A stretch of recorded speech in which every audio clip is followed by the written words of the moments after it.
ลาวไทยหารือด้านพลังงานการค้าและการลงทุนข่าวอุตสาหกรรมและการค้ารายงานวันที่5พฤษภาคม2026ว่ากระทรวงอุตสาหกรรมและการค้า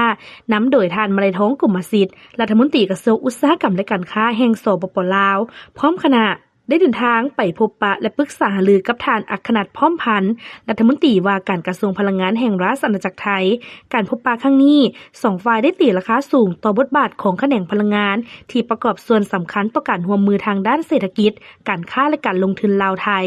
ในปี2025ที่ผ่านมาลาวส่งออกไฟฟ้าให้ไทยมีมูลค่าสูงถึง 2,339 ล้าน 14,536 ดอลลาร์ไทยส่งออกน้ำมันเชื้อไฟให้ลาวมีมูลค่าการตลาดประมาณ 1,500 ล้านหา 1,800 ล้านดอลลาร์ปัจจุบันนักลงทุนไทยลงทุนด้านพลังงานอยู่สปป.ลาวมีคือโครงการยุระยะก่อสร้าง CA รวมมี6โครงการรวมกำลังการติดตั้งทั้งหมด 3,613.2 เมกะวัตต์รวมมูลค่าการลงทุนของบรรดาโครงการ 5,281.1 ล้านดอลลาร์โครงการที่กำลังผลิตพลังงานแล้ว COD รวมมี16โครงการมีกำลังการติดตั้งทั้งหมด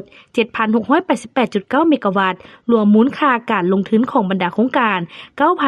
9,482.6 ล้านดอลลาร์รวมมูลค่าการลงทุนทั้งหมดแม่น